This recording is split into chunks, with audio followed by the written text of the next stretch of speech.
Oh, that's better.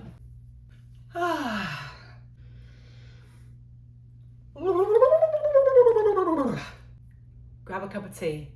It's story time. Grab a cup of tea. It's story time. We're on day 2, guys. This feels very surreal, but I already feel better.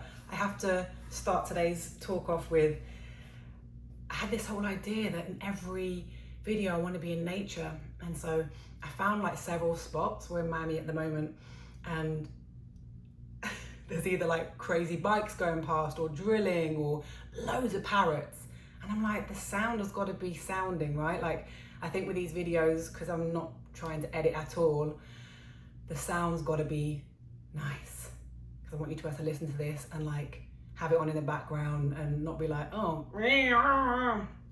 Anyway, what's in the tea today? The tea is nettle, great for iron. We've got some blue vervain. This is like, I would say, one of the top herbs for women out there. It's great for sleep, it's great for anxiety, it's great for womb health, it's great for the breastfeeding journey. I have to check what area in the journey, but it's great for breastfeeders. It's great for, so we've got nettle, we've got blue vervain, and then we've got red raspberry. Red raspberry is, again, all about womb health. I try and have red raspberry at least 3 times a week, and I took through pregnancy as well. We can talk about herbs on another episode. Today, we are talking about, and I've actually made a couple notes today, just because I really want to, if you're new here or if you're following on from the first video, I want things to make sense. So I'm kind of trying to build up a picture first before we start getting into the juicy stuff in later episodes. So today is all about catalysts. Catalysts, you say? Yeah, like when I asked hubby last night, I'm like, God, I've got so many topics I want to talk on. Where do I start? Hang on, sips tea. And he's like, well, people are going to want to know, like, when did it start? Like, when were the where were the catalysts to your journey, right? And I'm thinking, oh, that's a good one, yeah, because then you'll be able to kind of put your own pieces together on why I'm talking about the things I'm talking about and sharing the things I really want to share with you guys. That in turn can help in whatever shape or form. And I wrote down some dates. I've written down 2012. I think it was either 2012 or 2013. And so I was in my early 20s or just mid 20s, and I was with a bunch of really cool females, and I think my sister too, but I'm not sure if she went on the same one as us. And there was an amazing outdoor, start again. I'm not editing this, so bear with me. Take a breath. The first catalyst, I would say, was in 2012 or 13. A group of my close girlfriends, we went to a weekend retreat, and it was donation based by Brahma Kumaris. I'm going to put that name in the description box if you want to check them out. And it was a donation-based weekend where they were going to teach you and guide you and show you into the world, let's call it the world of meditation, because there were lots of different elements in there. I wouldn't say it was esoteric, because there was just a bunch of different things in there, and there was some amazing speakers. There was some it was a yoga weekend, but it wasn't, weren't practicing loads of asana based yoga. So I would say it was a spiritual weekend, okay? Donation based spiritual weekend led by a group called Brahma Kumaris, Kumaris.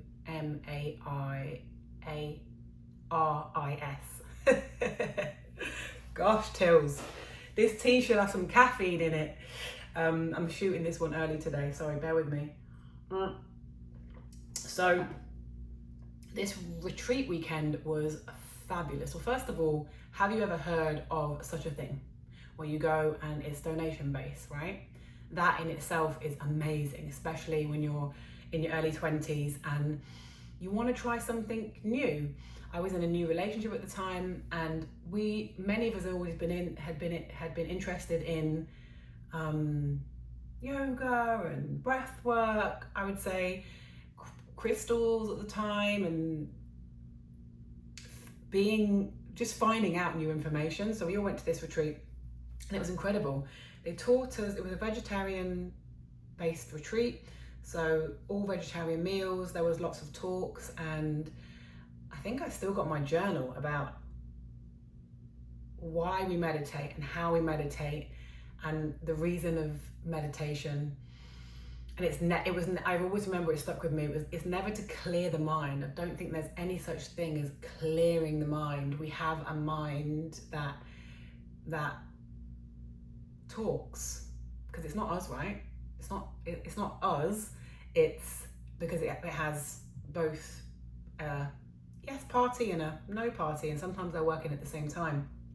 But they were sharing a practice of meditation and how to look at it in a way as to observe the thoughts in the mind. So you're taking a back seat and just observing this, right? Instead of trying to fix and answer all these problems continuously, you're just observing, focusing more on breath, learning how to use and anchor yourself within the breath. That was cool. There was also, there was lots of speakers, and the one thing that stuck out to me was I'm not sure if it was an afternoon. It was an afternoon of silence, which of course in your early 20s, all you get are best girls. It was, some of us were giggling and trying not to look at each other. It was difficult. I think maybe that was the first time that many of us had experienced being quiet, like not speaking for a certain amount of time to anyone or anything. No writing, no reading, just silent. That was cool. We also walked through a labyrinth, and you had to walk behind someone very slowly, again in silence. And one of the biggest things that stuck out to me, even after all these years, was the space holder at the time ringing a bell and saying, okay, now stop. And turn around and look at the person behind you and just stand there and stare into each other's eyes. Whew, I've actually got goosebumps now, because if you have never eye gazed before, or if you've never experienced the feeling and the emotion that comes up from literally silence and just staring deep into somebody's eyes without looking, and I'm talking, it's got to be at least 3 minutes. People were tearing up, some people were shaking, some people were laughing with joy, like really, really emotional. It was just beautiful. And I think that whole experience in its entirety made me realize, wow, there's so much to delve into. There's so much that we weren't taught in schools. There's so much that we are unaware of, that we haven't been made aware of throughout our childhood, throughout Western practices, okay? So that was really cool. Fast forward, so we're in 2012, 2013, and many of us are now being introduced into the psychedelic world. Psilocybin and acid at the time. Phew, crazy, absolutely. There aren't really any words other than multidimensional and mind-opening. The reason why I want to mention this on this video is not to go off and take a bunch of whatever you want to take, okay? That is not the reason. I want to talk about this because when hubby yesterday said catalyst, I would say that has to be in there. When you are in your teens and going into your 20s, so many emotions and feelings can be blocked and like held in. And luckily for my sister and I, we were raised a lot in the countryside, which has given us this depth of connection with nature, which maybe we weren't even aware of until later in our 20s. And now we like, you know, yearn to go back to being in nature, in the fields, in the trees, near the ocean, rivers, whatever, right? But some of us haven't had that experience in life. And with these medicinal medicines, I love to call them, they're Mother Earth medicines. They're medicines that completely and utterly open your mind and expand your being in a way that's unimaginable. Again, I am please, I'm not telling you to go out and take a bunch of acid and take a bunch of psilocybin. No, that's not how we're going to do it. And we'll do a whole episode on psilocybin because I'd love to talk and share about that. But at the time, that was a catalyst, because all of a sudden it was like, oh my, wow, everything is completely interconnected. We are completely and utterly connected with the trees and the water and humans around us. We all are connected. And it wasn't in a woo-woo way. It was a real deep understanding that these medicines can help us open our eyes and also become less judgmental and really see ourselves for love and this like vibration of energy that we all hold, right? And so that was definitely a catalyst in my journey. They were really nice catalysts, because when I've been looking back at like catalysts in my lifetime, I would say that most of them have been really sad. There's been anger, there's been upset, there's been turmoil, there's been all of the things. However, I wanted to start with those two because they were the first that came to mind, and they're really happy and positive memories of like what's in yoga, we call them samskaras. So samskaras are the things that have happened in your past, that like indents that have made you who you are now. Okay, so those two catalysts for sure have created this Tilly in her entirety. Okay, or added to. Okay, so then I want to talk about the next catalyst, and the next catalyst is just sad, and it is sad, and it's not sad now, but at the time I was going through a huge breakup. I've been with somebody for nearly, I think it was around 6.5 years. I'm getting all my dates wrong because I'm in my late 20s now and dates don't really matter, but in my late 30s now and dates don't matter. But I would say 2000, it was around 2018, and I was living in Toronto at the time, and this breakup was just heavy. I was 30, I want to say I was 30, or just turning 30, and it was dark, it was heavy energy, it was, I had to leave my cat, we had to move out, I moved out the house, and I realized that this was my biggest ever break up, and I realized that why people then say break up is because at the time breaking up meant that you do break and you shatter, and then all those things that you think are you and the way in which you've been living get completely demolished, and you're having to then, like a puzzle, put yourself back together, and you do go up. The break up is because you break and then you do go up. I have never in my lifetime at this stage seen somebody break up and not go whoop afterwards. And that's on both parties, right? I know that my ex-partner is super happy, he's got a gorgeous baby, like everything's great now on that side, and everything's great now on this side.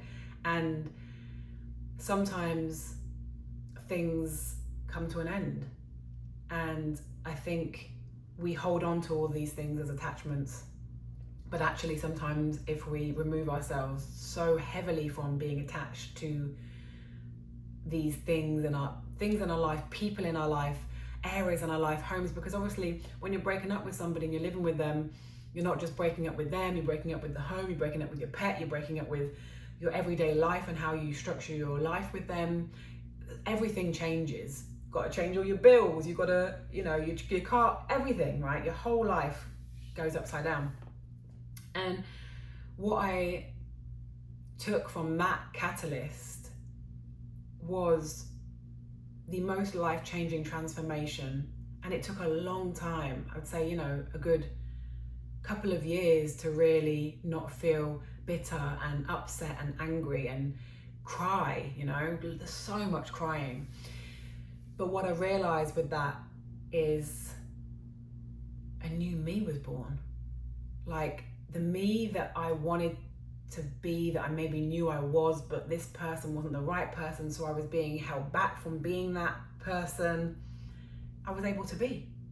So I went traveling to Guatemala and Mexico for about 4 to 5 months, met a bunch of new people, just had the most inward and outward journey of living alone, redefining the things that I really loved and felt and was passionate about. I stepped deep into my yoga practice, deep into my yoga practice, and that's kind of where I would say everything changed.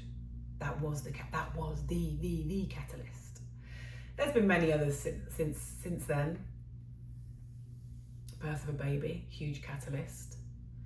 Moving countries, another catalyst. But I guess today's video is about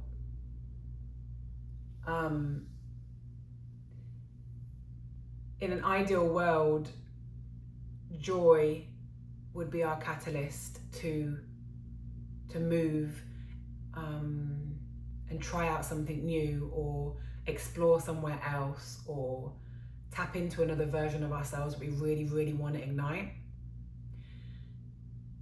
But sadly, not sadly, the darker times can really, really, really ignite these catalysts within our lives.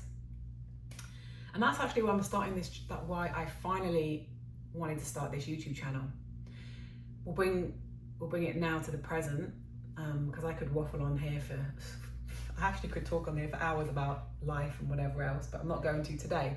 I want to complete today's talk. I'm getting emotional.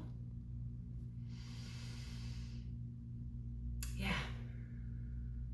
So 40 days ago, well, it was actually 43 days ago, one of our close friends passed away. And as I mentioned in yesterday's video,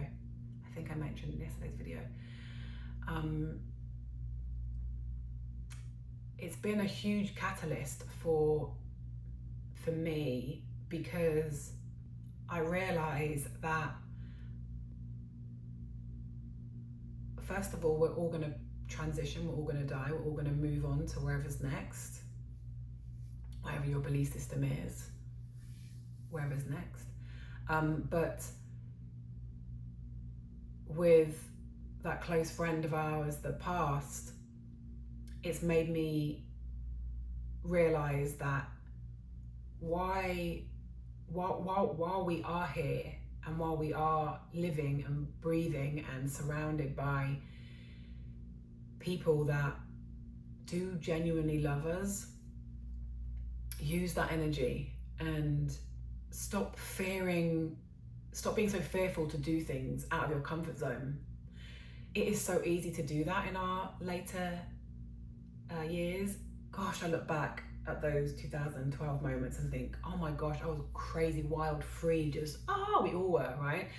And then the layers start adding on, and you have all these things that stop you from doing the things you want to do. I can't do that, I can't do that, and it's all fear, and you're creating it yourself. And so with this YouTube channel and the procrastination, there's been so much fear around what people are going to think and what I should do and how I should be better and and how I'm coming across even just talking to a bloody camera. But with his passing, it's got me in grief is such a strange feeling, because you're up and down and you're remembering this essence of somebody that you love so deeply, and then they're gone, but they're never really gone because you're always thinking about them and you have these memories and these moments together that make them so rich in your being that you can't really ever forget them. So they still feel like they're there, but physically they're gone. And it definitely made me, I've had all my girls and my sister and bunch of close ones saying like, just get started, like, share. And it's taken this, such a sad catalyst, to be like, yeah, I'm gonna start. Because why not? Because life isn't promised and tomorrow's not promised. And who cares? It's just a video on YouTube, right? So today was about catalysts. I really want to get into the juicy stuff of what I'm going to share, so please bear with me and stay on track with me, my waffling and my teas, I